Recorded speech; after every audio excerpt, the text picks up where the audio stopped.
Hey, what's going on? You know who it is. You know what it is. All right, you guys, peep game. This is your boy Town Biz. All right, so check this out. All right, so Matthew Stafford reaches a milestone in his career. It's pretty much a goal. It's pretty much official that Matthew Stafford is a Hall of Famer. He's gonna get into the Hall of Fame. His numbers can't be denied. Now the question is, where is his place in the Hall of Fame going to be? Is he going to be getting fitted for that jacket on the first ballot or the second or the third? Matthew Stafford, if you look at his numbers, he's already shown that he's headed for Canton. And the Rams are sitting at 7-2, arguably the best team in the NFC. They could be there when it's all said and done. You know, but until the Eagles get dethroned, you still got to go with the Eagles. You got to put some respect on the Eagles' name. But damn it, the Rams are looking really good. The Rams are playing really good football.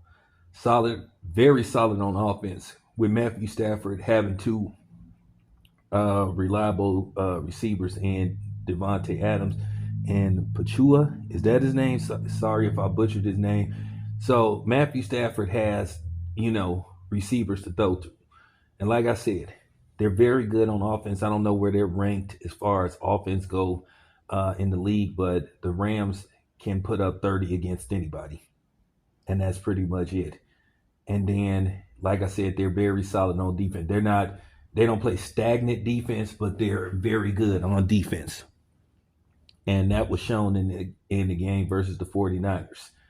So, I'm just looking at Matthew Stafford, all the way when he was drafted, number one overall pick. In case you guys forgot, the Detroit Lions were the only team in history to go 0-16. It was pathetic, and many people believe that they did it for basically Matthew Stafford. Matthew Stafford was the hottest quarterback at the time. I forgot what college. Can somebody put what college Matthew Stafford came out of?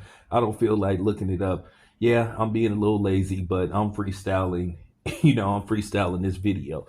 But nevertheless, you look at his career, you look at the years he spent in Detroit, and you think to yourself, maybe if he would have convinced Calvin Johnson to just stick around a little bit longer in Detroit, it made a valid effort to just put a team around and just build a team, a very decent defense to go along with a very great offense around Matthew Stafford and Calvin Johnson, then maybe Calvin Johnson would have stuck around.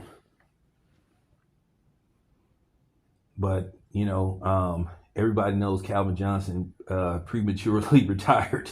Calvin Johnson was like 31 when he retired. By the time he got selected for the Hall of Fame on the first ballot, which he deserved to be in there, hell, he could have came out of retirement. So, with that being said, I'm just looking at Matthew Stafford. He is officially a 500 quarterback now.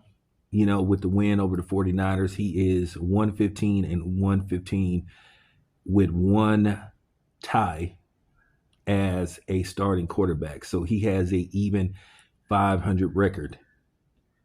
One of the arguments that you hear about Eli Manning not getting selected for the Hall of Fame on the first ballot, which I think many people have came on my channel and said, Town, I believe Eli is a first ballot Hall of Famer. He is a two-time Super Bowl winning champion, and he is a two-time Super Bowl MVP, and those two Super Bowls came courtesy of arguably the greatest quarterback in history, Tom Brady. That's debatable because they changed the game a lot as far as offense go. Quarterbacks really used to have to take a beating. So that's why a lot of people still consider Joe Montana the greatest quarterback that ever played the game. But nevertheless, not taking anything away from Tom Brady. He has pretty much mostly all of the quarterback records. But yeah, I just wanted to put that out there. I just really wanted to put that out there because, like I said, I'm going to keep campaigning for Eli to get into the Hall of Fame. I hope he gets in this year, but we'll talk about that later on. But nevertheless, let's just get back to Matthew Stafford. Once again, that's the comparison that they're going to make. So Matthew Stafford, from this point out, as long as he continues to win, and I think Crunky, even though they have salary cap restrictions in the NFL, I still think that the Crunkies will be able to at least find a way to tinker around and keep this team competitive. So, with that being said, once again, congratulations to Matthew Stafford. And like I said before, me, myself, I think without a shadow of a doubt, I think Matthew Stafford, based off the fact that he had to play catch up and he's had these runs and these great years with the Rams, showed that, like I said, that he's worthy of a jacket on the first ballot. So that's my video. Let me know what you guys think. Be respectful. Sport Town, I'm out.